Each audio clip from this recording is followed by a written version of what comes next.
Hello, everyone. I can see quite a few of you are just connecting up. Hi, Andrew. How's your afternoon been? Amazing. The weather is stunning. That's summer term. Summer term. Yeah, love summer term.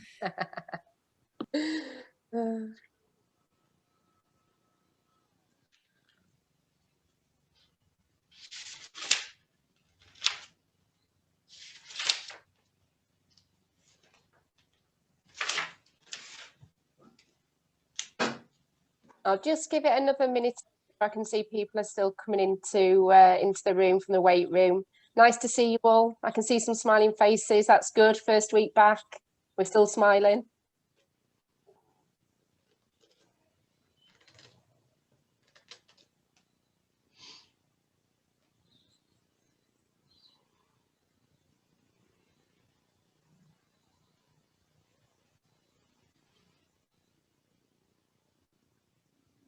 Hi, Ian. How are you? Hi, are you all right? Yeah, I'm good, thank you.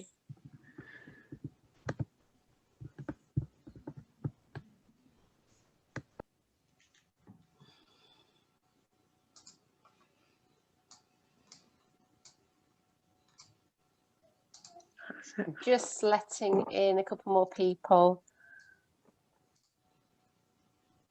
There we go. I think JC's got the right idea, sat in the sun. Yes. Although is that a woolly hat going alongside the sun? That's like that you're covering bases for all seasons there. It is, because I still haven't had a haircut and I cannot show this in public anymore. So I have to hide it at any point until Tuesday, and then I'll be able to wear it again.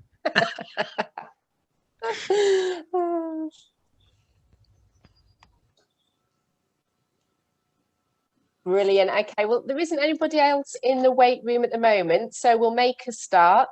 So thank you everyone for joining. My name is Faye, and at the minute I'm covering Gav, who you will have seen before if you've been to one of our network meetings previous. He's on paternity leave, so I'm covering all things education at the moment. Some of you might have come across me with regards to some of the bits and pieces that have been going on. My background is I am a primary teacher, still working in schools, so I work for North Yorkshire Sport part-time. And I know on the call today, we've got some people who are experienced PE leads, some people who it's their first time. We've got senior leaders, we've got RQT, so we've got a real mix. So this is a real exciting time for us. Although there is many challenges in the current climate, there's also lots of opportunities. So today's session is really going to be a chance for us to share best practice, have a chat through some of the challenges and go from there. And what I'm going to do is I'm just going to start off by just doing like we would do in class, do a social emotional register. Just going to share my screen. So hopefully you can see now some lovely alpacas. What I'd like us to do, I was just going to come out of there. Where we go? There we go. What I'd like to do, just in the chat box, just give yourself a number 1 to 9. How we're feeling. I felt it's very appropriate what JC was just saying there about his hair. How we're feeling on the alpaca scale. If you just want to put that in the chat box.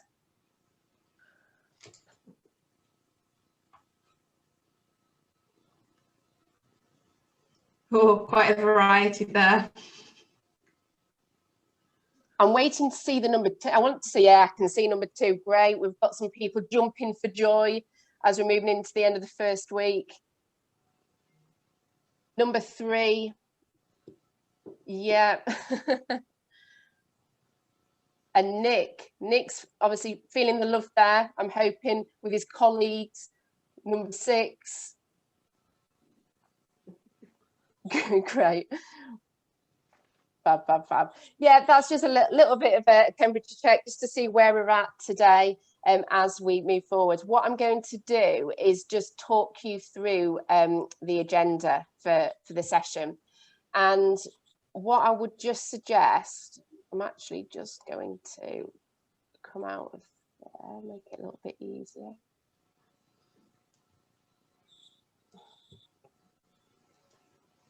If I can. Bear with me. I'll just stop sharing for a second. You can see my face again as I go back in. Okay, we'll keep it there.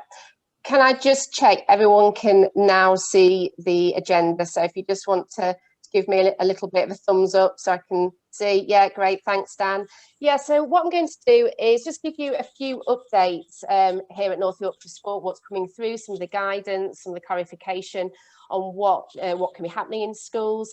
And I'm really excited to, some of you might have met Ian before. We've got Ian Holmes, who has joined us as a previous head teacher, PE teacher. He's going to talk us through physically active schools, how we can as schools potentially develop an ethos around it rather than it just being a case of let's look at a PE lesson. George is going to talk us through an update with active lives and school games and how that might affect you in this summer term. And then a little bit of an open forum with regards to just examples of what's happening at the moment in school, and sharing best practice. We want to hear what's happening, what's working well in schools, to see if that can be replicated in others. Then I'm just going to very briefly, I'd say go from early years to year 6. Basically, there should be 2 agenda items there, but I just wanted to squeeze it so it looked nice there. So we're going from early years guidance through to year 6 transition. There's been an update with the guidance, so I just wanted to make you aware as PE leads what you might need to know there. And then also some of the transition work that we've got in North Yorkshire Sport and how you might be able to use that in your schools. When I did the questionnaire prior to the meeting, one of the questions that came up time and time again was school swimming. So I have spoken to Swim England, so I'll discuss what was discussed there, and then just any CPD opportunities. What I would say is throughout the presentation, I will be saying like different links, different resources. So what I've done is I've done a takeaway sheet. So at the end, straight after this call, I'll be sending out the PowerPoint, but I'll also be sending out a takeaway sheet that's got all the resources on there. So it's not a case of you after today's meeting having to go away and find these things. They will all be there for you. Okay. Now I am hoping, I know quite a few of you have emailed to say that you might not be able to stay till 6 o'clock. We'll see how we're doing for timing. We've got some really key headlines that we do need to get through, but I am hoping that we will finish between 5:30, 5:45. Okay. Sarah, my colleague, she's going to be checking the chat box for me because I can't see the chat box. I can see my presentation and I can see a few of your faces. So if you do have any questions, if we bit of housekeeping, if we just stay on mute, if you do have a question, put it in the chat box, and then Sarah will bring those questions to the discussion. Okay, fabulous. Just quickly to point out, Faye, sorry, if you haven't noticed in the chat box already, George has just mentioned there that this is being recorded as well. So just so everybody's aware. Yes, yeah, fabulous. Thank you for that. So I'll just move on to the updates. So I'm not going to go through the guidance. The guidance is there. A lot of it hasn't changed, but some of the key updates that I do want to bring your attention is just on that slide now. So regarding the P premium, if you didn't already know, obviously the underspend was until the end of March. It is now till the end of the academic year. And in October, there was the P premium guidance just with regards to requirements. What I would say on that, and from calls that I'm having with schools, the advice is go back to those 5 key indicators. Can you justify that spending? Is there some form of additionality to it, and is it sustainable? If you can justify it with the needs of your pupils right now, then for me, that is something that you can look at spending, whatever it may be. Obviously, thinking about capital expenditure is always one that comes up, looking at the policy around what you have at school there. The other area I'd say is probably the latest update is with regards to visits. So educational day visits can resume. Not sure if anybody has done that yet. I'm going to do a poll in a second just to see if anybody has. Hopefully residential visits will resume from the 17th of May, all being well.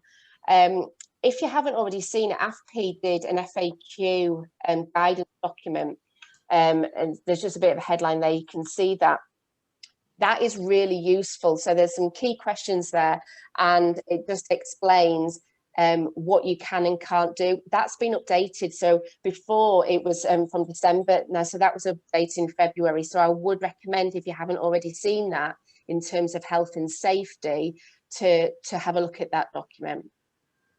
And so just on that note of health and safety, for me, something that came up before Christmas, and it's something that AFP talked about when they were looking at the theme of a webinar that they did, and they described it as managing risk, but maximising opportunity.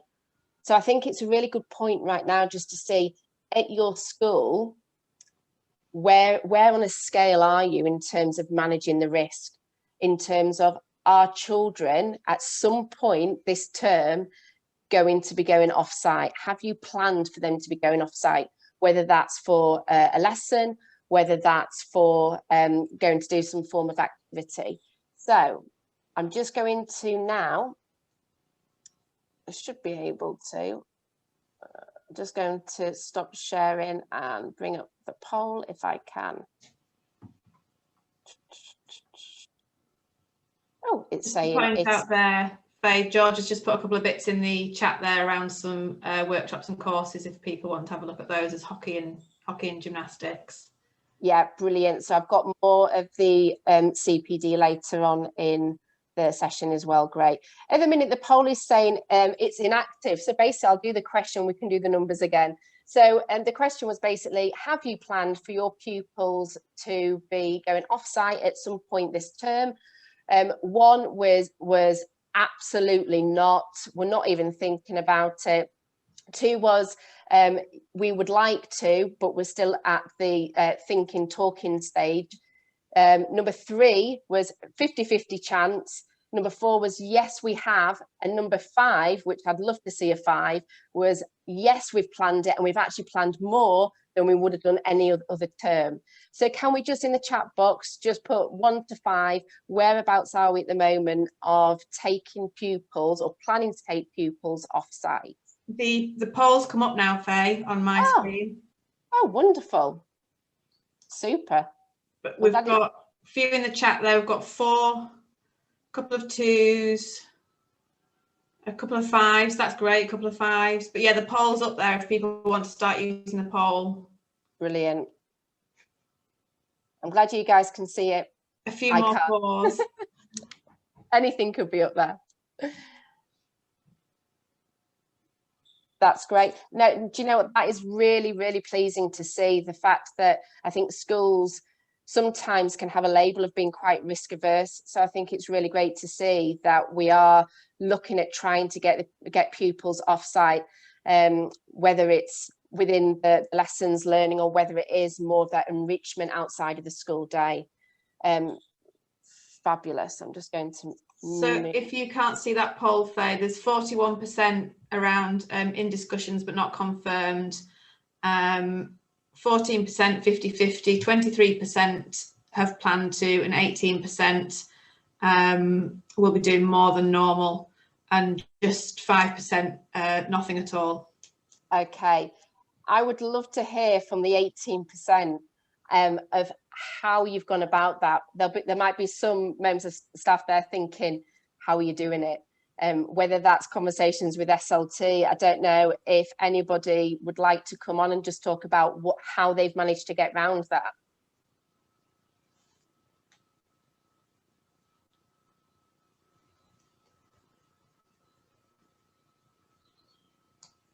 Don't know where the 18% is. I don't mind sharing. Thanks, Stephen. We've planned for some forest school activities to take place off-site, and that's from next Tuesday. So we know the provider, they've got COVID secure risk assessment, and making sure that we're kind of safe, and we're happy to. It goes with the guidance as well, so definitely planning for that. And then we're looking at giving the children opportunity to get out and about, because they've had so much time at home over lockdown. If the guidance says that we can, we're just trying to look to see as much as what we can do really for them. Yeah, that's great. I think that was something that did come up when I was speaking to schools prior to the meeting. A number of you have said that you've really embraced forest schools, just being able to get outdoors, and that has become a priority within the curriculum. So fantastic. Thanks for that, Stephen. Was there anybody else within the 18% that would like to share how you have managed to do that? I'll give you a brief of what we've done. Thanks, Nick. We've done something similar in that we've programmed in some extra forest schools activities, but we've done them for every year group, whereas before we would only have done them for 2 year groups. Sorry for this background noise. I'm in another meeting at the same time as this one. And we've got also, we're catching up on the swimming that we haven't done. So it might seem like we're doing more, but we're just catching up on some of the stuff. We're doing a little bit extra, but we're also just catching up on the stuff that we've missed over the last, whatever, 9 months or so. That's great. And it's great that you've got the opportunity to catch up, because obviously I know there's some schools that it has been all around baseline, the core subjects being to maths. So that's great to hear that you've actually had that opportunity within the timetable to have that catch up. Fabulous. That lends itself nicely really into the next part of the meeting around physically active schools. And so this is where I'm going to pass over to Ian. I won't say too much more, Ian, because I'm sure that you'll be able to talk through why you're here and your ethos behind physically active schools. Brilliant, thanks, Faye. Nice to see you all. I'm going to share my screen, if that's all right. Is that allowed, Faye? And I'll pull up a presentation. And the good news will be is that you'll be able to see me. I won't be able to see you guys, I think. But I just wanted to reflect on some of the things I've already heard, because it's obviously we're in one of those points where there's lots of talk about well-being and what that means in schools, and we talk catch up and we talk recovery, and but equally I know all of you will be probably at a point where the agendas you'd like to be addressing in your role is probably in some ways more challenging than it's ever been. So I'm not saying for the 10 minutes I'm going to talk to you I'm going to provide you all of the solutions, but hopefully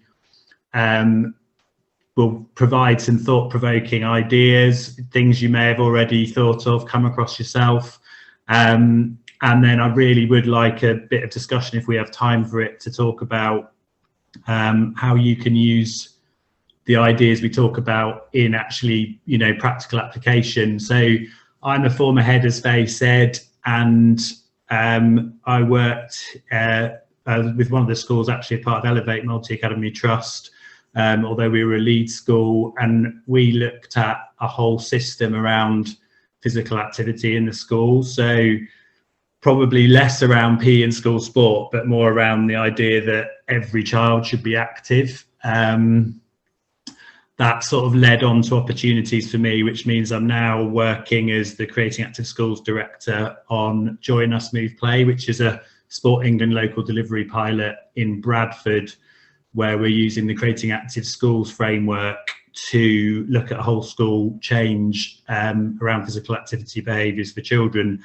I'm not going to talk to you about that today, because that is probably a lot longer than 10-15 minutes of me talking. What I wanted to talk to you is more around this idea of physical activity that runs through the heart of the school. And that links to another initiative I'm involved in, which is Move and Learn. And I'm a director of a community interest company, but the idea around it is how we can share and link research and practice so that this idea of moving and learning becomes something that schools start to really seriously consider.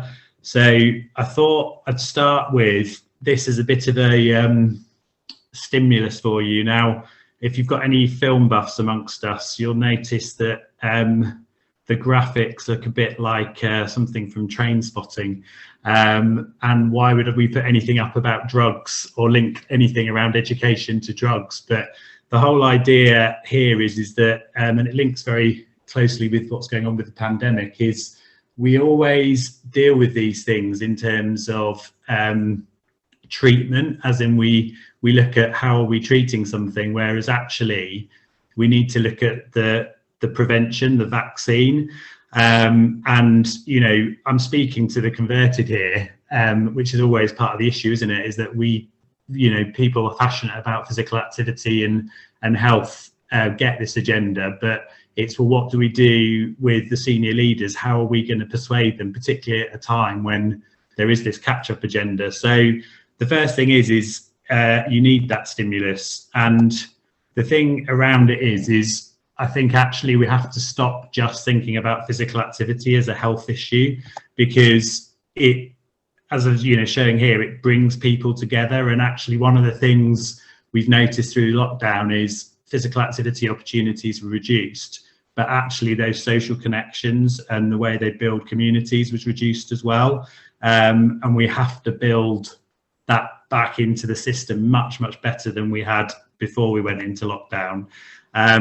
So, you know, one of the things is you've got to look at that in terms of the whole systems approach, and it can't just be, can we have some other examples to make things active across the school day? Because, as you know, there's so many interventions that we're already trying, we're already using, and we've got to sort of imagine that in a slightly different way.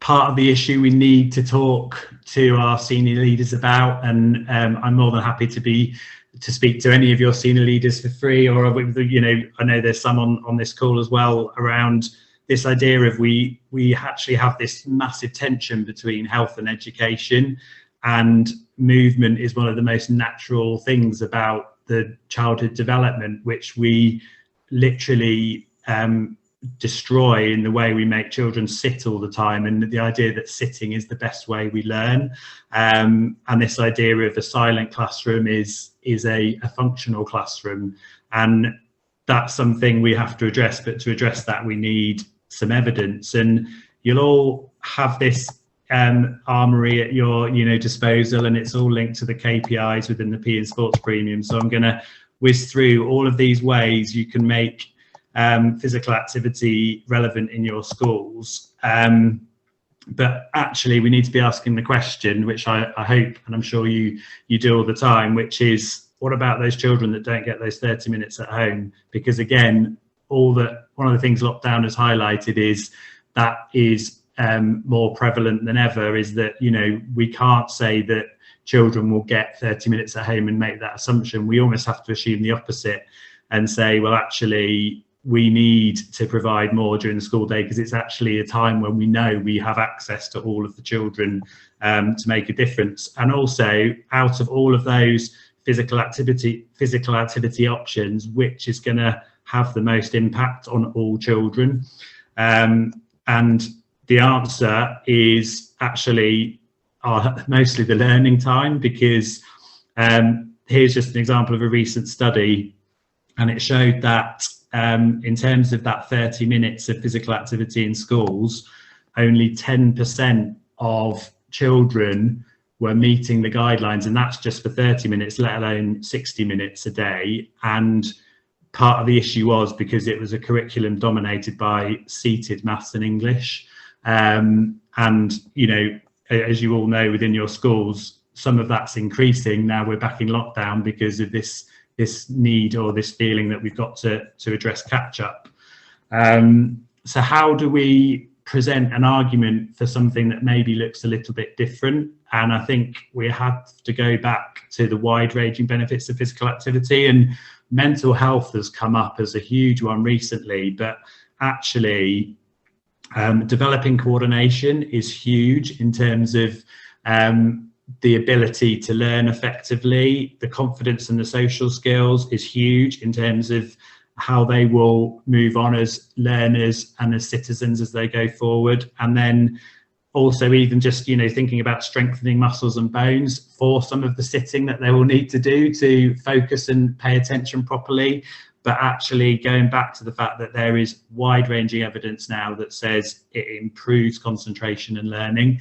And I don't know if any of you are aware of this. I'm sure, given your passion for this area, you probably come across this report, but the World Health Organization has actually published the evidence now to say, you know, present this to your school leaders, that physical activity across the school day, including active learning, is increasing academic results for children. So if you can't persuade them on the health front, then actually if you combine it with the fact it boosts attainment, then it is genuinely that win-win. But as I say, I'm sort of preaching to the converted here. So what ideas can you take back into school around this to try and link it into some of the priorities that are going on for your senior leaders and your teachers in your schools? And I want to talk about physically active learning briefly, because again, there's lots of schemes of work out there. I'm not going to mention the different products. One, because I'm not trying to promote anything, and two,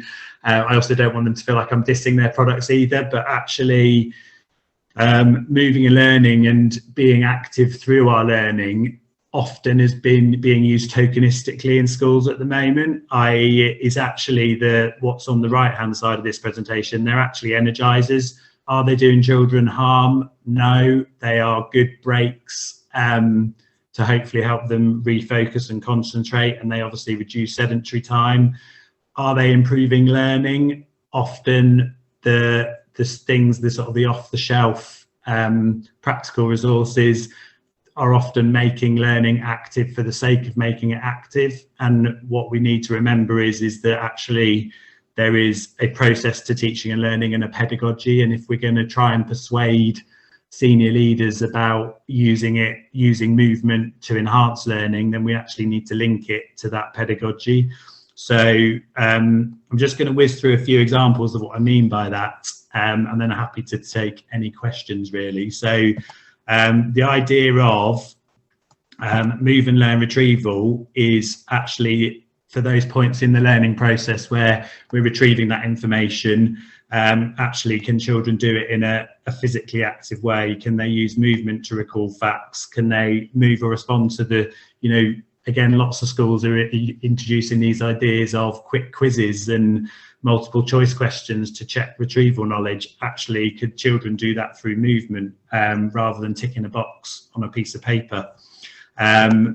Move and learn collection is the idea of actually in the process of gaining knowledge and in learning, we need to collect key concepts to help us investigate and explore our understanding. And again, collection is a physically active word, so why don't we use those ideas in a physically active way? So if we need to collect vocabulary or stimulus for a piece of work, actually that part of the lesson could be done in a physically active way, and then the children could return to their desks and sit down and use that to complete the rest of the lesson. Modelling, the solar system one on the right there is always a good example where people go, oh yeah, I can see how that works in terms of the way we model the content that we want children to learn from. But actually the one on the left around the part whole model, yes, you might see that in early years, but actually given the way you think about the way that maths is being delivered in your schools at the moment, that could be applied in Key Stage 2 as well, you know, and still use that physical activity to support it. So that is something that can really be applied, and I'll refer you to the I think it's Benjamin Franklin quote, which is still as applicable as ever today. One of the things I would say about this bit is someone might say to you, oh, this is just kinesthetic learning and VAC has been debunked as a theory. And yes, the idea of children preferring visual, auditory or kinesthetic has been debunked, but actually what hasn't is that physical activity used in a purposeful way to model learning is a valid form of that delivery. So we just need to also be careful when you get the response back of, well, actually kinesthetic learning is, you know, something that we won't use because research has shown us it's not effective. We just need to go back to that research and look at what it actually says. Moving and learning connection, the idea of through the learning process is as we connect those ideas, and we're thinking about whether that's children sharing their learning. Often that's done through you know, sort of the call and response questioning with teachers and students or with peers. Actually, can you use movement to do that as well? And again, one of the common challenges you get around that is, well, if I get children moving around the classroom talking to each other, how do I know they're all involved in doing that? How do I know that there isn't just one child leading it and the rest aren't involved? Again, that goes back to how you've set that task. So the group goals are really key, and also individual accountability. So again, how as teachers use questioning afterwards to make sure that children know that they have to take part in that bit of the learning process.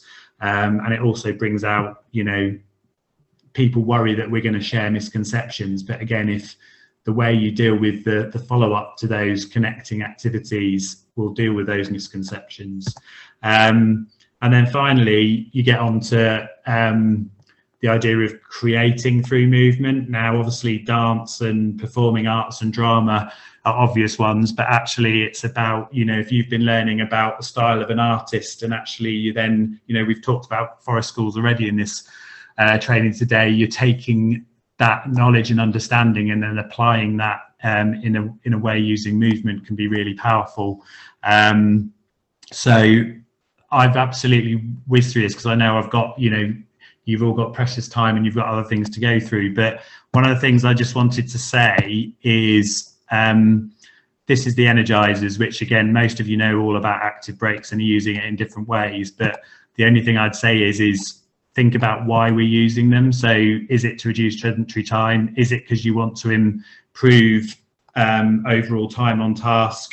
Or is it even actually encouraging teachers to break up those complex bits of learning into mini lessons? And any of your schools using Rose and Shine and the principles of instruction will know how that applies.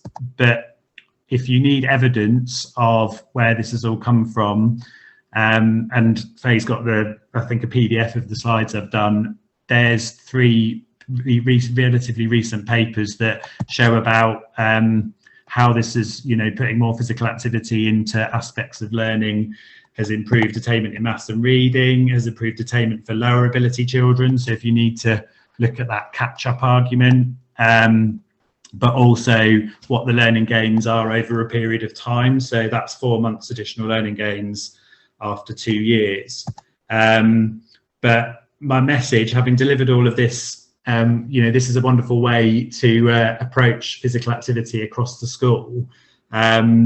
Is changing behaviours takes a long time, and you'll all know that teachers' motivations to try anything new at the moment are probably at a relatively low point. So one of the things, you know, whatever you take back to your school, we need to think about that in terms of talking with teachers, understanding their own motivations, their own perceptions about how this is incorporated, and you know, that behaviour change wheel that is on that slide. As I say, I don't have time to talk about that for this session, but it's a really key part of this, and you have to see if it's something you think, wow, actually, you know, either we do some of this already or we could do more of it, or we'd like to start. You need to think about those ideas of capability, opportunity and motivation. And my starting point always is think about how you break up the lessons so that, you know, that's not physically active learning, that's just energizers and refocusing effectively. But also speak to a couple of teachers in your school and ask them, when they're thinking about the weekly planning for the next week, you know, we talk about this idea of a broad and balanced curriculum. Well, think of the idea of, well, actually, how do I know across the days that I'm teaching that children will have that balance of being, moving and learning, and that, you know, sitting time, which again is still important. We're not saying making everything around school physically active, but you know, they're sort of my potential quick wins to think about how you could to get this started. And just reiterate that in terms of it's about small steps and the big difference, because just by thinking how can we start to embed this idea that movement and learning can go well together but can be purposeful in what we're trying to achieve on an academic basis as well, is what we need to do, rather than going back to school and telling every teacher they need to be using physically active learning in maths or in English, or we need to use this scheme for your maths and English teaching. It's about nuanced changes that will make a big difference over time if you support and commit to that approach. So I'm going to stop talking, so probably way over time, Faye, aren't I? No, it's great. No, thank you so much, Ian. I really, really appreciate that. I think what you've done there is you've encapsulated a period of time right now where we've got these opportunities where we can really develop purposeful change. And I think that's probably a challenge I would give to us all leaving this meeting at the end, would be what would be that one small step that you could go back to school and start making that bigger difference. And I suppose before we do move on, does anybody have any questions that they'd like to pose to Ian?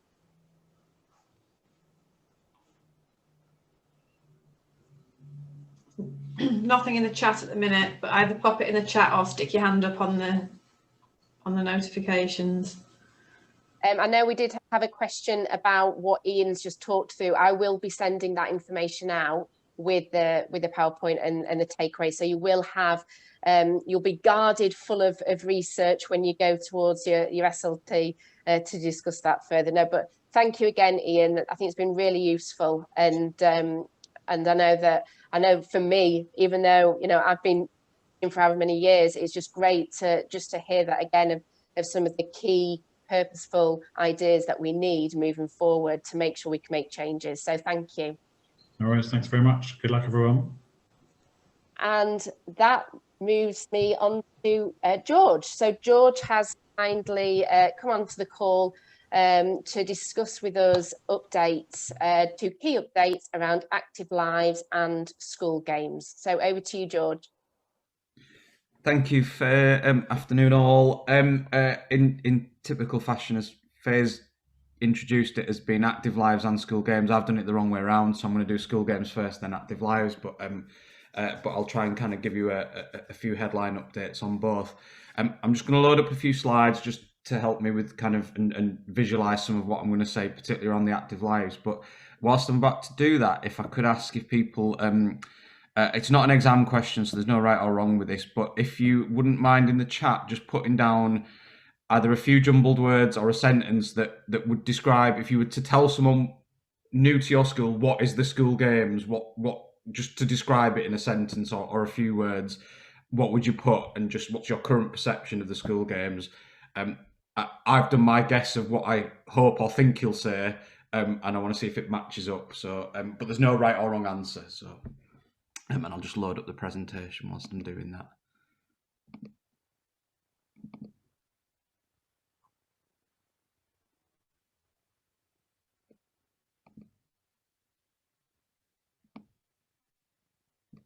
Okay.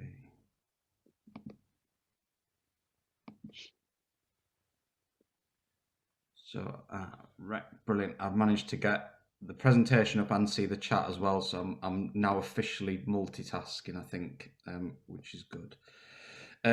So yeah, cool. I'll keep seeing them as they come through. So, the first update I was going to do is around school games. And I always use this picture when I do slide decks because I really like this picture from one of our school games events. But the 2 things I'm going to do around school games is give a bit of an update as to what's currently happening in the here and now, and opportunities that either hopefully you're aware of, if not I'll make you aware of now, and then a little bit of directional stuff around what's on the horizon around school games. And some of that might be new, and some of that might be very early in the process that you school games organiser might not have had a chance to come out and communicate that to you. But that's nothing to worry about because it's such a period of change and transition that's kind of going on. So So the first kind of thing is just to make you aware of what's on offer this term. It's still all virtual. We're not jumping straight back into trying to get 1,000 people on a site, because I think we'd be pretty silly to be trying to achieve that so soon. So the virtual competitions that we've got on offer, this is on offer across the whole county. There will be local variations that your SGO will be doing that might be over and above this, or might be across different age groups to it, but this is almost what we would say is a core offer that should be applicable to everyone across the county. And these are chosen because the activities lend themselves either to more outdoor type activity, or that they can be done remotely. Some of them have been, I'm going to say, lockdown proof, when there's been a combination of children homeschooling and been at school. So this is what's on offer for this current term. All of the details, what you need to do, are available on the link that's on there. And the entry methods will differ. So some you'll go through your local school game organiser, some you might have websites to go through, some might come directly through to us. I'm not going to try and answer it for each individual area, but you will hopefully have that local comms from your school games organiser as well that will back that up. The virtual, I don't want to spend a huge amount of time on that, but it's it's been a forced thing for us because it's been the only way we can still deliver stuff. But we've had lots of really refreshing feedback around how that's, more children have been able to engage in the school games than normally I'm going to be stereotypical, than the 10 who get picked for the team and get taken out to the competitions. It's been about an entire class or a year group have been able to engage in stuff and feel part of that. The other thing that we also kind of try and place some value on this is that it's not seen as that extra thing to do of, oh, we've now got to do that. So for some, it's certainly been embedded into how delivery of some of the PE or lunch times have been delivered. So hopefully they're seen as a help and a hindrance, and they're still given something around getting groups of kids back together and giving them a challenge and things to set their mind to. So hopefully they're playing that role for you. But as with anything, kind of please contact your local SGO around kind of any the details of entry and things like that. But hopefully you're on board and aware for them. The other one I wanted to talk about is a bit of the future, kind of gazing, and I'm just glancing through some of the comments now. So schools getting involved in competition with other schools, wide variety of sports. I know I'm stealing your job here, Sarah, but it just helps with me.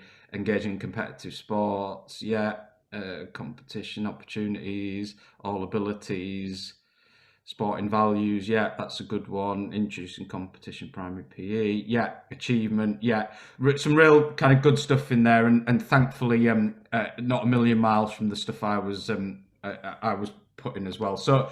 So where the school games probably feels like it has sat for the last few years, and some of you will have been around for the few years since it sort of started in 2011, is that typically you would probably look at describing the school games as being about competition, about pathways, particularly some of you that have gone through to sort of county finals,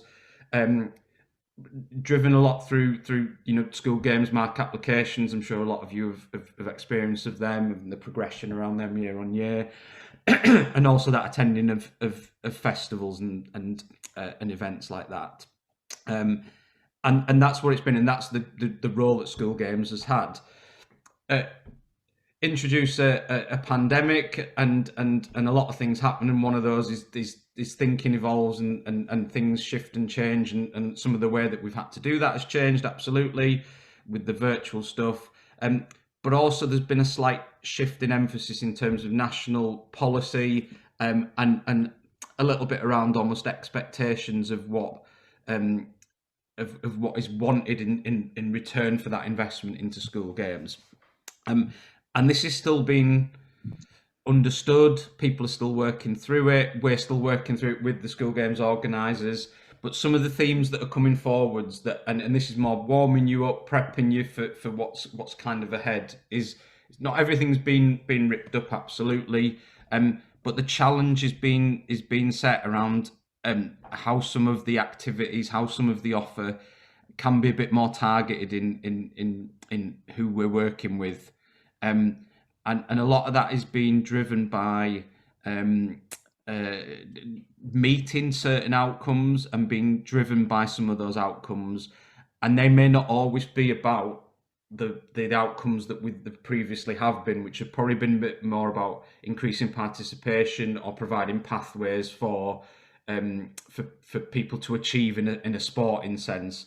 So the outcome might be different, or the intent might be different for activities. It might be about supporting things like, and I say it later on, but transition from primary to secondary school. So actually it might be how we use a festival at a secondary school site, where the outcome of that is about helping to support the transition from primary to secondary school. It's less about the fact that the physical activity bit, it's more about the transition that's the outcome. So some of the intent for stuff might be coming from a slightly different angle there. I would suspect, and I can say this without it being 100% guaranteed, but I would suspect there'll be a mixed economy going forward of virtual stuff might still be here to stay. There'll still be we'll still be going out and doing face-to-face stuff. There might be personal challenge type stuff that runs over, a half term. It might be logging steps or distances or something like that. I think there will be that kind of very mixed and very, I'm using a phrase from earlier, but broad and balanced in terms of what that offer might look like. As I say, we're still working through that. We're still trying to understand what that might look like. There'll still be some of the stuff we've done before, but I think it's as much that kind of warming up around things might change. There might be some decisions to be made. Some things might not happen that necessarily have happened before, but it's almost, as long as people understand why some of that is, that usually kind of helps there. Some of you might have had that comms already from your SGO. Some of you, it might be on the horizon, but I don't know if there's any kind of initial reactions or initial kind of comments from that. I'll kind of pause for a second to take anything before moving on. No, that's fine. Right, you put it in chat if anything does come up from that. Any kind of questions that have been prompted for that. I'll quite happily deal with them either kind of afterwards or offline or anything like that. The second half of my double act almost is a touch on the Active Lives survey, and I'll cover this in two elements. One, of a bit of information sharing about what it is and what it does, and a plea for any schools that are invited to take part. But also what I'll do is give some real, a few headline snapshots from last year's data. And it is last academic year, so it kind of feels like a lifetime ago now. And some of the stuff I'll talk about, you'll think feels like decades ago, but it gives you a flavour of the type of insight it generates for us, and how important it is for influencing national policy. So the Active Lives survey is a national survey commissioned by Sport England. It forms part of an official national statistic. So in terms of its influence on government decision making, decisions about children and young people investment, it is one of the most significant measures. So the importance of it is it's extremely important. It covers secondary and primary ages 5 to 16, and it's a school-based survey. And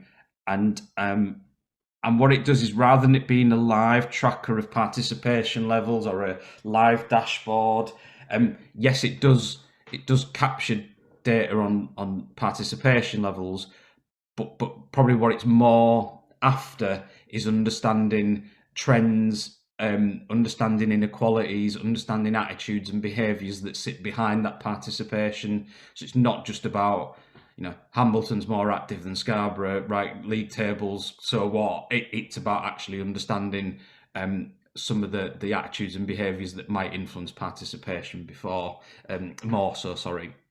And my plea to you as schools is, some of you will have seen Active Lives before and taken part, probably more than once.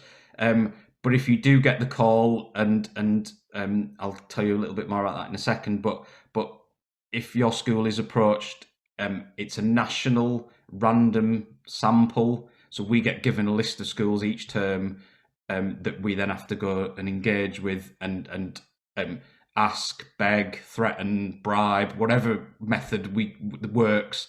Ask that school to take part in it and to dedicate a little bit of time for their pupils to fill in some of the surveys.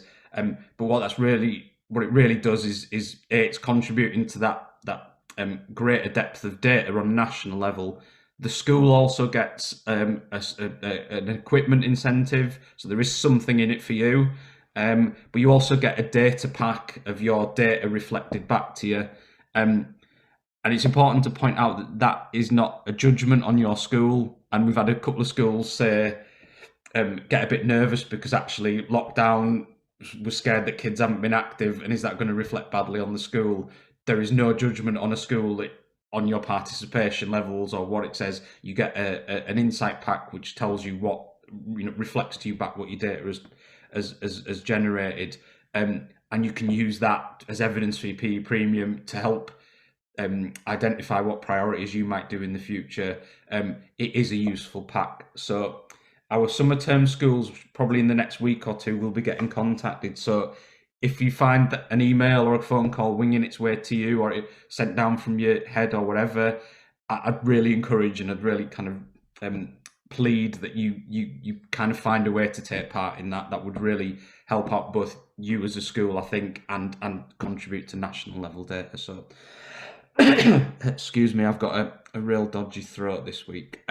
So that is what the Active Lives is. So to try and give you a bit of a flavour of some of the things it's told us, I've got a few more slides now that'll give you insight from the 1920 academic year. Like I say, feels a lifetime ago. This one shows a comparison year on year from 1819 to 1920 and compares England and North Yorkshire. So North Yorkshire, in terms of their activity levels, we have 42.5% of our children and young people in North Yorkshire that are active enough as per the Chief Medical Officer guidelines, which is an average of 60 minutes a day every day. So that's slightly below the national average, and not unsurprisingly is a decrease from the year before, because last academic year has the summer term, which was impacted by COVID and lockdown. But actually, COVID and lockdown was a little bit of a red herring, because when we look at the national participation data across the seasons and across the terms, participation had taken a hit already in spring of last year. And again, it may feel like an absolute years ago, but there was a few quite significant storms around January, February. I think Storm Dennis, Storm Brendan, some of you might remember them, but they really knocked out a lot of outdoor sport with the weather in basically spring of last year. So participation was already on its way down, and then lockdown happened at the end of March, and then obviously we all know what happened there. Schools closed for the majority of pupils, a lot of stuff moving online. But actually, when you look at it in the box that's highlighted in phase 2, when the summer term, 51% of children were active, but it's only down 2.3% from the previous summer. So it's actually not a huge drop in the summer. There's a few bits that sit under that contribute to that, which I'll kind of talk about a bit later on. Rather than just talk about activity levels and just, right, boys are up, girls are down, or this age group's up or down, the stuff that sits behind that is the interesting stuff. And physical literacy is defined by the 5 things on the slide. So competence, confidence, enjoyment, understanding, and knowledge. And so the more of those attitudes present that a young person agrees with, the more likely they are to be active.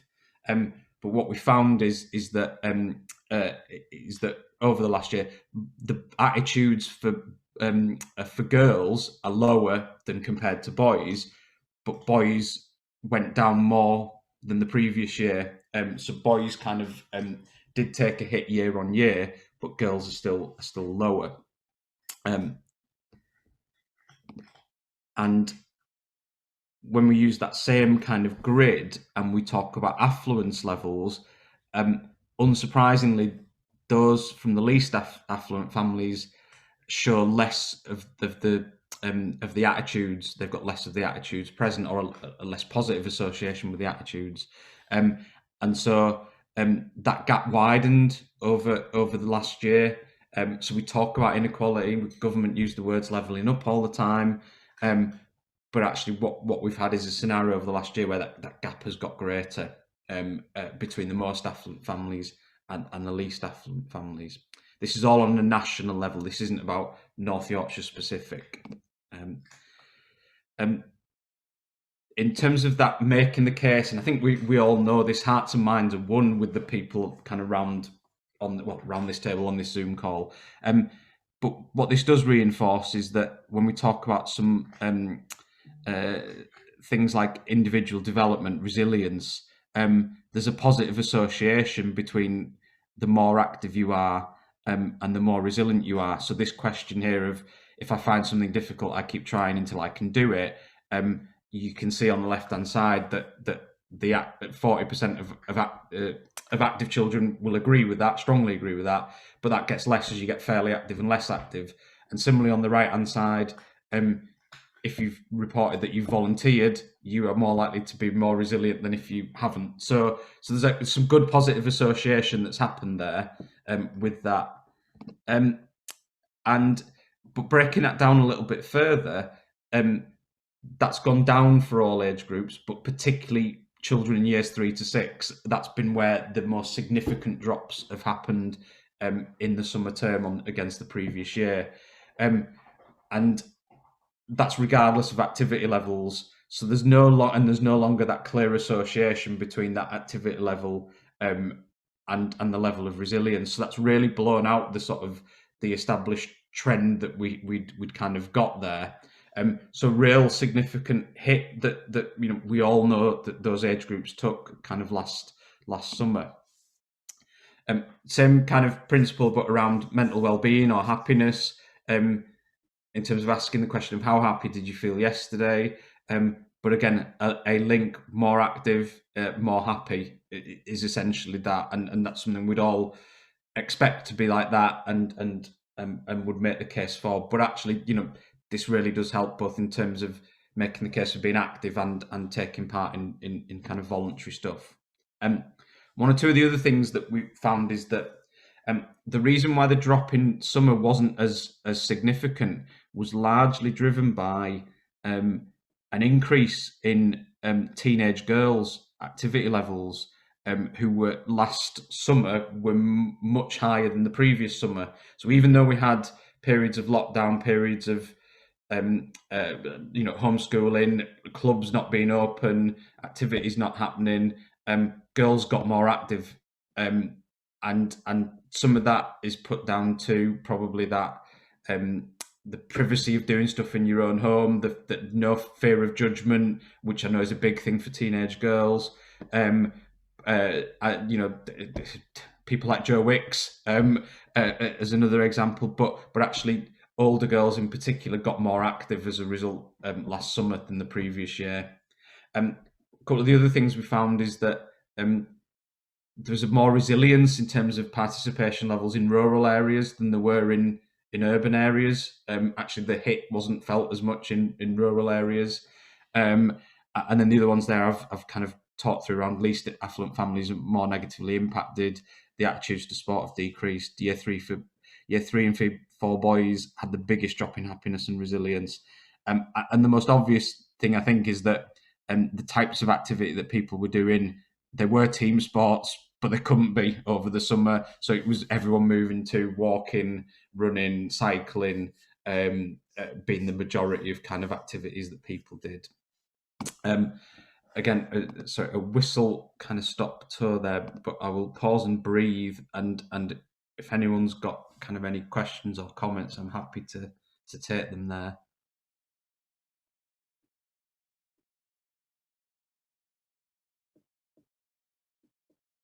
No, I think we're all okay.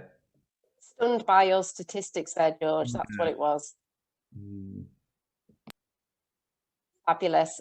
Thank you, George, for going through those two key parts. I think at this stage, what I'll do, I do have a few more updates to go through. They're not going to be as heavy presentation-wise as what we've just heard from George and Ian. I would like to just discuss that theme of physically active schools, and just to share any best practice. Now, I know a few have been in touch to say we've done, we're looking at our active maths and active English, but really it'd be great if it came from you as to something that's working well in school at the moment, and just to share that. And I wondered, is Andrew still on the call? I think he's there. I'm not sure. Camera's off. Maybe on another call. I might put Liam on the spot. Is Liam from Rydell Trust? I know, Liam, you're doing some work across schools. I don't know, are you there? First of all, before I ask the question.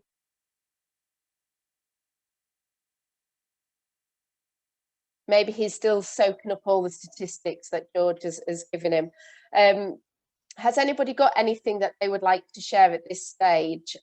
Something that's happening within school that you think, yes, now we're back, we've managed to create this. Oh, we've got something in the chat. We've created... Oh, and Andrew is back. Or is he? He's just teasing us now, isn't he? Yeah. Right, we've got one in the chat, Faye, from...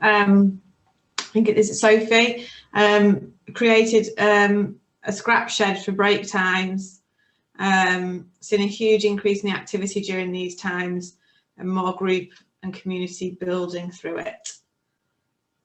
And I know you can do, there are companies out there that actually put together scrap sheds, but I know when I was at a school in Leeds, we just created it from scratch. It was about a quarter of the price. And it was absolutely fantastic. As Sophie's just said, it was we literally, the whole staff team, we just went out. It was a challenge. It was one of our staff meetings just to go and see what we could find. And it was absolutely fantastic to see what the children were doing. Starting from, we started it in early years. It went right the way through. We had year sixes working with some of our younger children to do that. Obviously, no, there's the issue around bubbles, but no, thank you for that, Sophie. I think Andrew might have joined us. I think the camera is on. Andrew, do you want to just share with us anything that you've come across? I know that you've been working across a number of schools, just in terms of how schools are using physical activity within the school day. Yeah, so speaking with schools over the past sort of month and a half, when sort of children were sort of back into school, some of the concerns that were highlighted with PE leads was that there's a lack of fitness levels with children, staff feeling unconfident with delivering PE, and the socialisation of children, like they were just struggling to get on with one another. But the fitness levels of children was a real concern, and staff were asking how they could get children more active or increase those fitness levels. Some were talking about doing fitness tests, and sort of I'm kind of against the sort of fitness test avenue. I don't really believe that we should be testing children to see their fitness levels. It should be more about how we engage children through physical activity. So key areas that sort of we've talked about is just ensuring that lunch times are active, and generally you'll find that those children who love being active, love sport, will be active, but it's just ensuring that those children who might not enjoy physical activity, might not enjoy PE, or might not enjoy sport, we need to ensure that we've got something running for them. So maybe some sort of structure in those lunchtime activities. Active travel, so can we encourage children to travel to school actively? So maybe getting children onto bikeability courses, using scooters. Scoot to school's a great one, and really sort of trying to engage parents with that as well, because if we can get the families engaged, get parents on board, then it'll work, and it'll sort of encourage those children to sort of be involved with that initiative as well. physical active learning, so trying, like Ian was talking earlier, really sort of trying to increase physical activity levels within lessons, so curriculum lessons. Can we get them outside and do some active maths or active English? Can we do those brain dumps where we're doing some activity whilst learning? It's just really important that we increase those levels rather than sort of testing for fitness, and really sort of pushing these kids to get fit, if you want to call it, and putting them off physical activity even more. It's just about just finding parts of the day, looking at school day, thinking, right, can we put a bit of physical activity in the morning, just before the lessons start? Can we do it as soon as the children come in? Can we do something just at break time, just before they go out for play? Can we just do a quick 2-minute, 3-minute activity, and then they can go out for the playtime? Can they do something just before they go out to lunch? Can they do something when they just come back in from inside? It's just breaking it down, looking at what you could do, and then creating an action plan.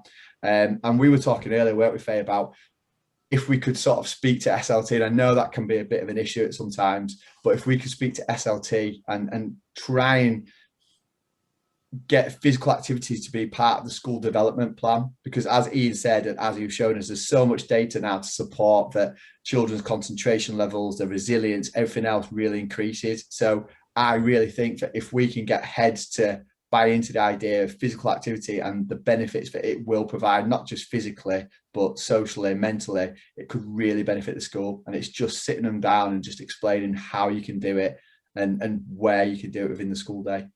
Yeah, and I think that is where Ian said about those small steps, rather than going straight to SLT, it might be trying to influence one of your colleagues so that they try some of those ideas out, and then another colleague, and actually go, rather than going straight to SLT and having that conversation, if they actually see it in practice happening within the classroom and then seeing the benefits, that's another way of getting to speak to SLT.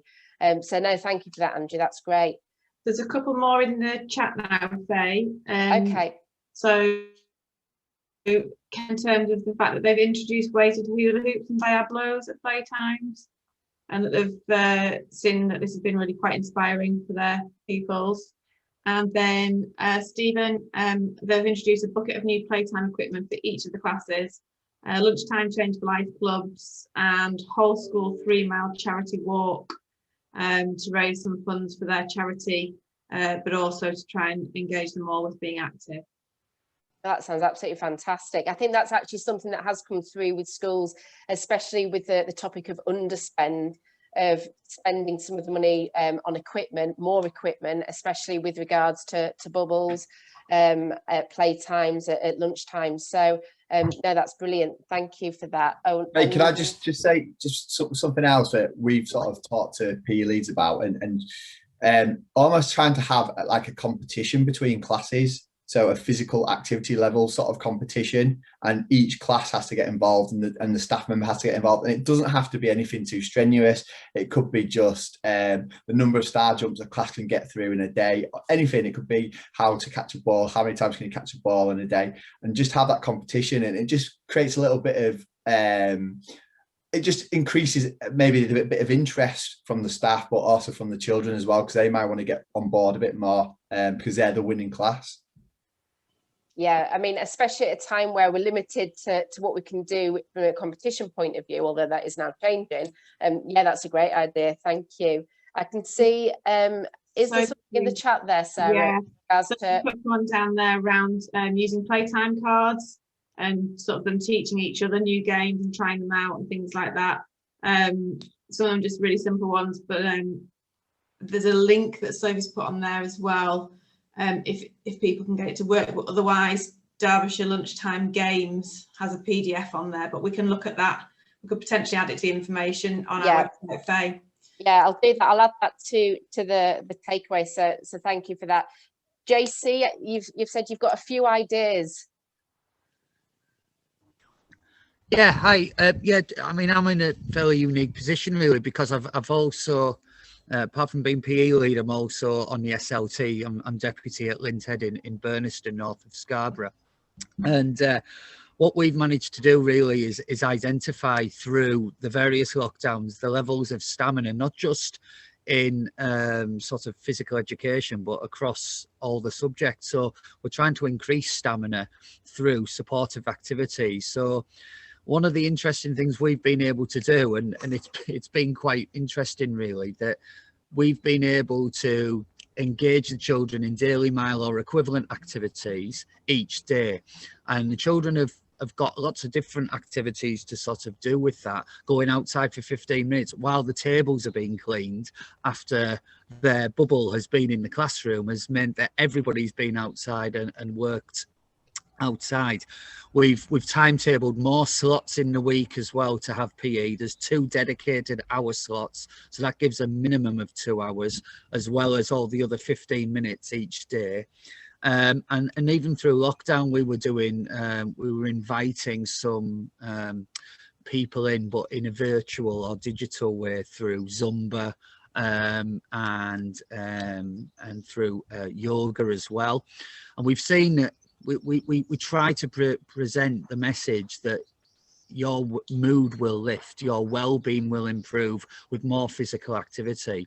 And we've started to allow bubble specific clubs to happen as well after school, and that provision will roll out as well. So I think we feel we're moving forward, but we're still constricted by the guidelines that we obviously have. But yeah, we feel we're moving in the right direction. And what's been really interesting and good, of course, is if you're lucky enough to have a school field that has dried out now, we've segregated that field into bubble specific areas and timetabled that. The children's well-being has improved so much by being even on a field. Okay. Yeah, thank you for that, Josie. Just out of interest, Josie, when you said about clubs, that's a question that has been posed a couple of times prior to this meeting. How have you got round the staffing of those clubs? First of all, we have one club after school on a Friday, which has been an external provider has come in. But what we had to do is we had to say, we need a guarantee that you are COVID compliant, that you are going to show us a very clear vision of how the children who are at the club are going to have a dedicated coach who is going to work with them and make sure that the bubbles don't mix. So that's one way around it. The other thing is that we've now asked, as part of our TA contracts, for our TAs to deliver a club after school as well. So they're going to do an extra 30 minutes after school that's going to ensure that happens. And then we have a rollout that we're thinking probably later in the summer term, where, just picking up on what Andrew had said from Sport England about that year 3-4 boys have had a biggest drop in happiness and resilience.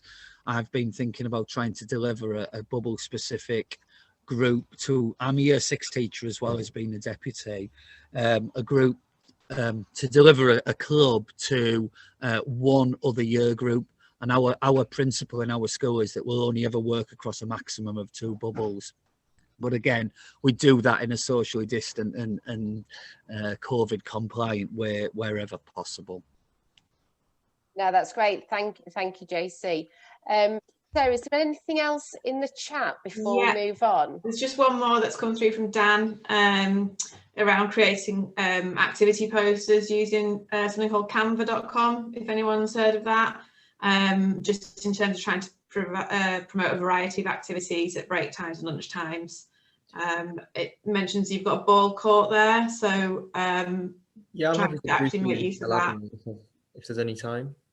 Yeah, Dan, yeah, go for it. The stage is yours. I don't suppose if anyone had used it before, but I've just put the name of it, canva.com. It's just a poster making, well, it's not just a poster making website, but it's really useful for making posters that I've found. And I found that our break times were struggling with variety really, and they were just struggling with that kind of, they were almost looking a bit lost after they came back after lockdown, and kind of needed a bit of a new activity, and kind of got my cogs whirring with wanting them to try new things, develop new skills, and just promote a range of physical activity. So I just found it really useful for creating different activity stations. And the main thing I mentioned was on the ball court, it's always just football tearing around, nearly taking your head off every other minute.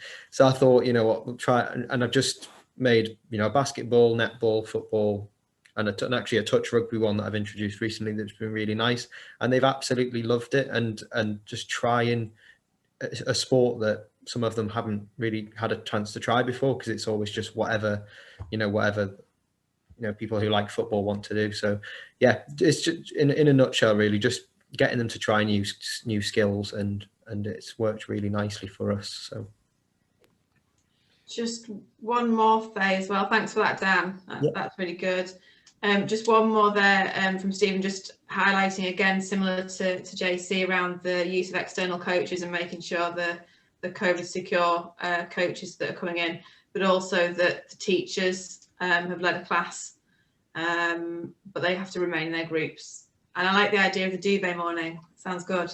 I think we all like the sound of the duvet morning. I think that's something we can definitely take to SLTs. No, that's great. Thank you for that, Stephen. Andrew, did you have something, Andrew? Yeah, sorry.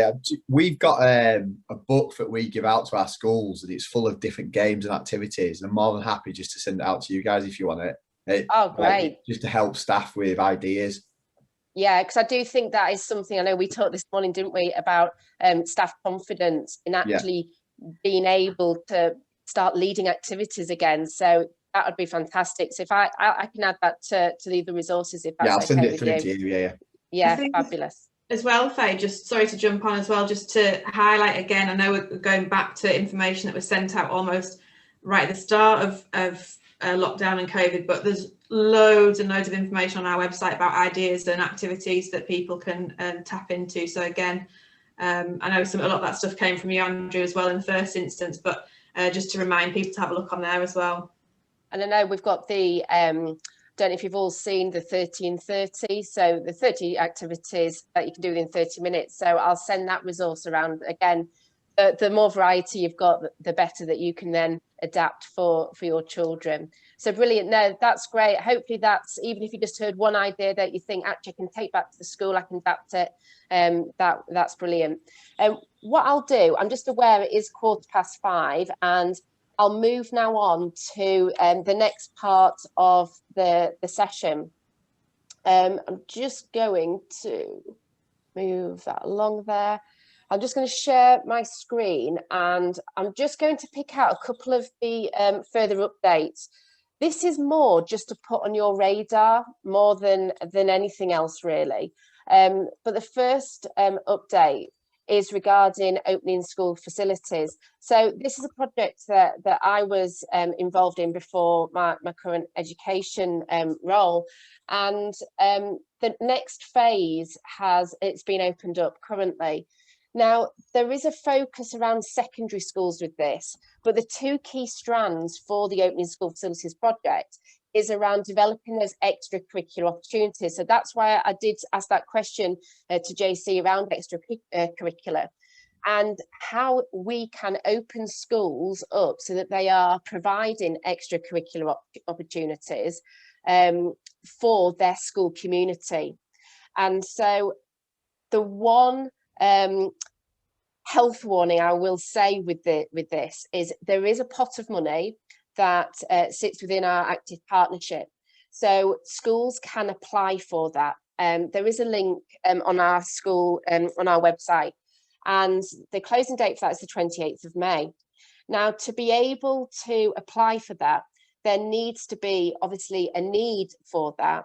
And the profiling of the schools of where the funding is tends to be going is where there's high percentages of FSM, there's pupil premium, or in areas of deprivation across the county in York. There is a little bit of a grey area or potential grey area because there is, of course, the P premium. And so it would be, from a primary school perspective, being able to say that this is going over and above what you could have used your P premium on. If this is something of interest that you might want to pass on to SLT, SLT will know about this already, then my colleague Paul is leading on this on phase 2. And so you can get in touch with him and he'll be able to talk you through whether he thinks it's worth applying for. Grants vary from between £2,000 and £10,000. So it's maybe something that you want to discuss back in school. The second programme is around the Holiday Activity Fund. So in North Yorkshire, it's called Feast programme. So you've got food, entertainment, arts, sport together programme. So you will have heard of this, and we've just finished, obviously, the Easter programme. That was slightly different to what we're looking at summer term. So Easter, it was activity packs that were handed out to schools. The idea behind it is that the fund is to make free places available for children eligible for free school meals, and it has to be equivalent of 4 hours a day, 4 days a week, and for 6 weeks a year. Now, in terms of schools, I'll just put at the bottom of that slide, in terms of school being involved, there's 3 ways that it might happen. It might be that the school's willing to host provision on the school site. It might be that the school is a deliverer of part of the programme, or it might be that the school is acting as a link between providers and eligible children to ensure that the provision is right. So it might be that actually there's some children at your school who would really benefit from this programme. They've got a particular interest, and being able to speak to us, and we can then see if we can put something on within a particular area. So it is obviously going to be running in the summer holidays. Again, it's just something to be aware of, put it on your radar, might be worth passing on to another colleague within your school.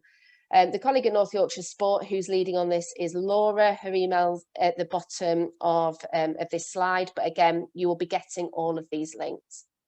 Okay, so just going to move on now. So EYFS, I'm going to be really honest with you. I was a PE lead must have been for about 10 years. And I was a specialist leader in education in PE. And if you talk to me about EYFS, I would smile sweetly and I'd be able to give you an overview, but I wouldn't be able to hand on heart tell you about what's happening with physical activity in early years compared to Key Stage 1, Key Stage 2. Now, this slide is purely just to put on, again, on your radar, the latest guidance that came out just before Christmas in early years in terms of physical activity, because I think there's 2 key areas. So when I did look at this and digested it, the 2 key areas for me is that there's a real sense and focus on core stability in early years. So there's a focus on, because if you get the core stability right, this in turn will then help the children to become good writers because it's developing their trunk and so on. So the other focus area is on strength. And it was interesting when you look at the gross motor skill in the ELG, it talks very much about moving energetically, demonstrating strength. And again, that will link back to core stability. So I've just put there in bold at the bottom of the slide, focus area on strength, which will come from the core stability and energy levels. And as many children, they'll come to school without that physical stamina because of screens, because of increased screen time. And so really, this is really a question for you as a PE lead. Do you know what's happening in early years in terms of physical activity? Because ultimately, that is the building block, and that sets the ethos, the tone for physical activity throughout your school. So if you're sitting there as early years leader, you can just smile. If you're thinking, actually, I've got an idea, but it might be worth just touching base with the early years teacher or leader, then great. But again, that guidance, I've got the link on the takeaway sheet. If it's something, I'm not necessarily saying you've got to look through the 54 pages or however many pages it is, but I just picked out a couple of key headlines which I think link directly to the idea of physical activity learning throughout school. Okay, and I'll just move on to the next slide, and then I will take any questions. So I'm going from one end to the other. For early years, moving up now to year 6. Transition, it's already been talked about, it's huge. It looked very different at the moment, even now that we're starting to build back in some routines and structures within school. And so what myself and colleague Jodie have come up with a transition toolkit. We've called it Move On, and really it's around building confidence, building resilience, and supporting well-being. and there's six themes, 6 units. As a teacher, it's literally, it's all there for you. It's a pickup resource. There's videos attached to each of the units, and there's some activities. So you might look at the activities and go, actually, for my class, that won't work, but I will use this activity and adapt it slightly. There isn't anything about you have to do every single activity. The idea is that you would cover all 6 units because we feel it would give them the perfect stepping stone to moving into year 7. All children will receive a certificate at the end of it. And what we've tried to do with have a little bit of a slightly different twist to other transition programs out there is there's a golden thread of physical activity running throughout all the units. Again, as teachers, you can pick and choose what you would like to do with that. We're currently at the stage of filming the videos, and we're consulting with some head teachers just about some of the content. So we're looking to get that out as soon as possible, because I know, because at the moment I'm a transition teacher with year 6 and year 7, I know that planning has already taken place. And so even if it's a case of schools have already got plans in place, but they want to use the toolkit just to accompany what they're already doing, that's great. It's all free, and it's just part of our North Yorkshire Sport offer. So as soon as that has gone live, I'll be sending out communication to schools, whether that's through the newsletter, or if anybody didn't receive the newsletter that was sent out just before Easter, if you make sure that I've got the correct email, I'll make sure that you're on our mailing list. I will come on to communication in a second with regards to who to speak to and make it a little bit easier in your role as PE lead. I think I've just got this. Let me just have a look. Oh, it's disappeared, the chat. Oh, here we go. Oh, that's fine. Thank you, Kelly. So has anybody got any questions at this stage with regards to those 4 pieces of information I've talked about? Opening school facilities, the FEAST programme, the early years guidance in relation to physical development, physical activity, and our transition project of Move On.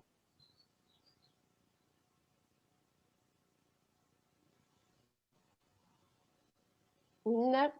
Nothing as yet. No, it's getting to that stage in the evening, isn't it? We're all ready for our dinners. Right, what I'll do then is I'll swiftly move on just to the last part of the presentation, and this won't take too long. So swimming. I think Swim England are a little bit sick of hearing from me, because I have been bombarding them with questions in order to try and get answers, because it is a really difficult situation. We are still expected to report on swimming. Some schools have not done any swimming, simple as that.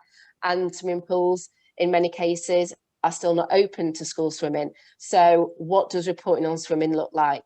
What I would say to that is, ultimately, you wouldn't be able to do teacher assessment because there isn't any swimming lessons to assess. You could go to asking families their views on if their child, if they have been swimming, how confident they are. Now, obviously, that isn't first-hand information, but it's really important that we do report.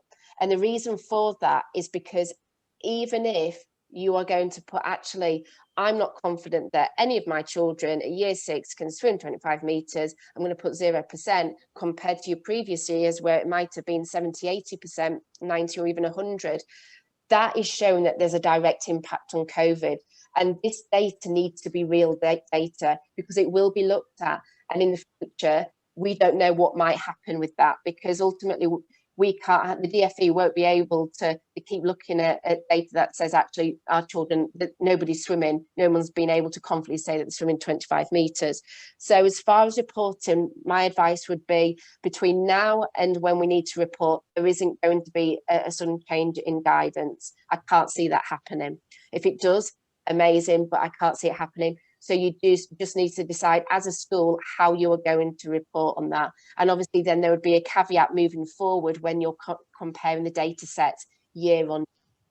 In terms of what that might look like, what I would say is start thinking about, okay, this summer term, what are you able to do? Are you able to get to your pool? If you're not, straight away start thinking about what's your autumn term going to look like. Are you going to start almost backfilling a little bit? So yes, okay, unfortunately the year sixes have gone, but are the year fives going to have some intense blocks of swimming, so then you can start bringing through your year fours, depending on how you work swimming.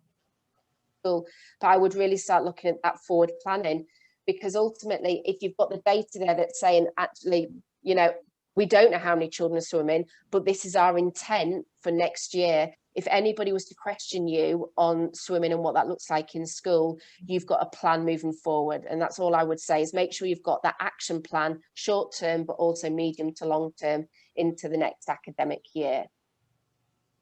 Okay, so sorry there isn't any clear answers. I would love to be able to say DfE have come back and said you don't need to report on swimming, but I haven't got that golden nugget for you.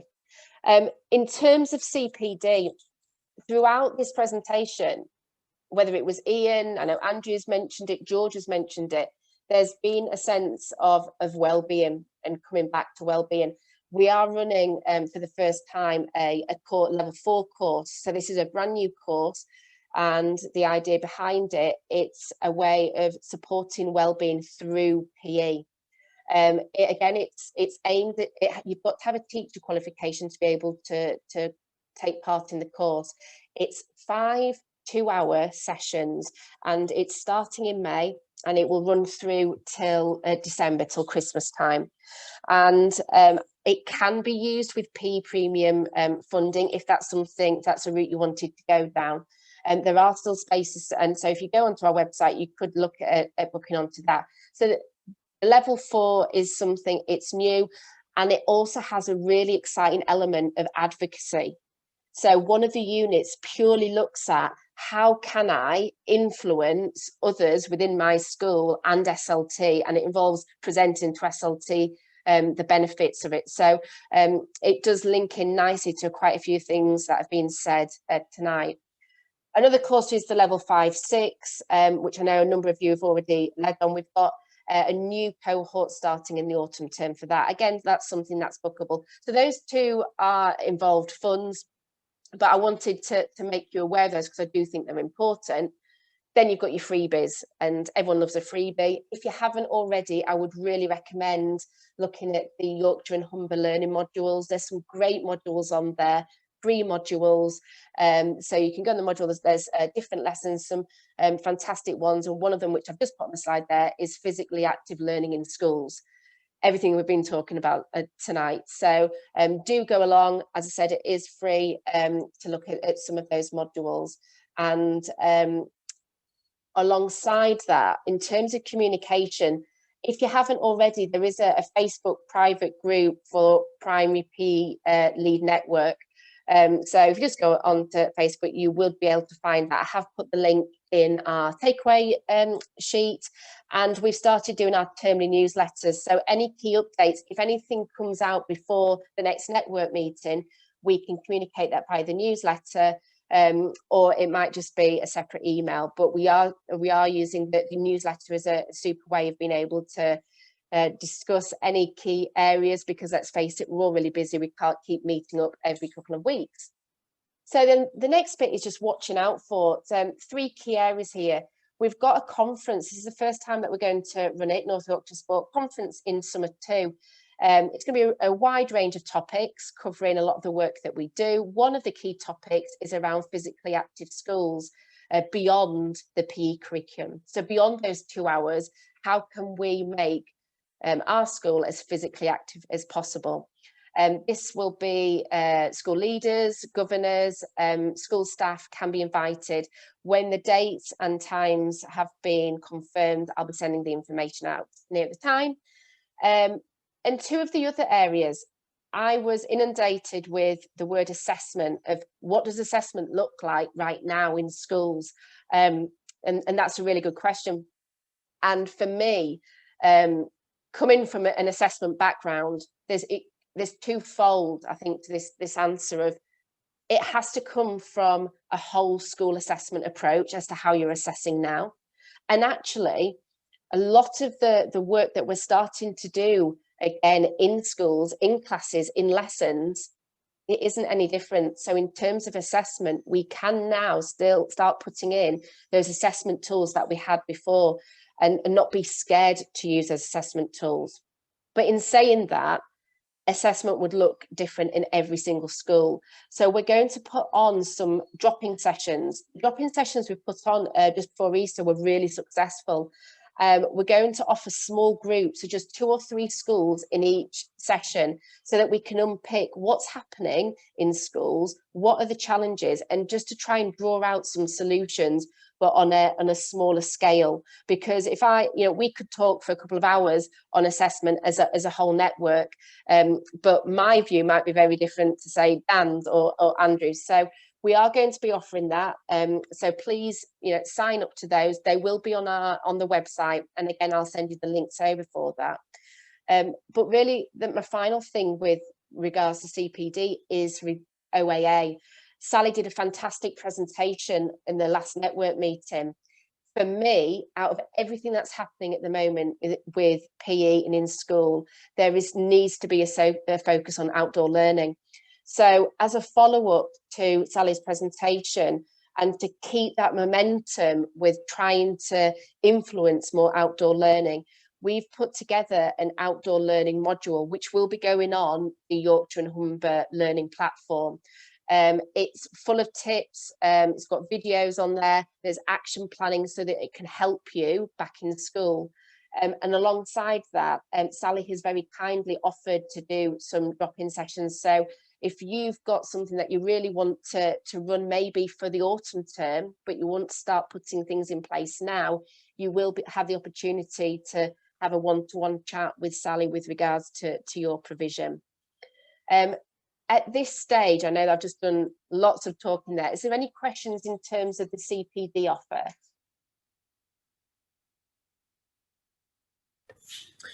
I just have a very quick one. Is there any dates confirmed for the assessment drop-ins? Are they? No, to be honest, they're going to be happening ASAP. What I did want to do is get a feel for timings of when would be best. I know with the drop-ins, before Easter, we looked at between 3:30 and 5 o'clock just after school. I was going to go for a similar time, unless anybody thinks that there would be a better time. Obviously, you all teaching, and I know it's not going to be likely that you're going to be able to get out of class for half an hour. So if anybody has any ideas in terms of when they would like that, then just let me know, drop it in the chat box, or you can always email me at any time. So Dan, I'll let you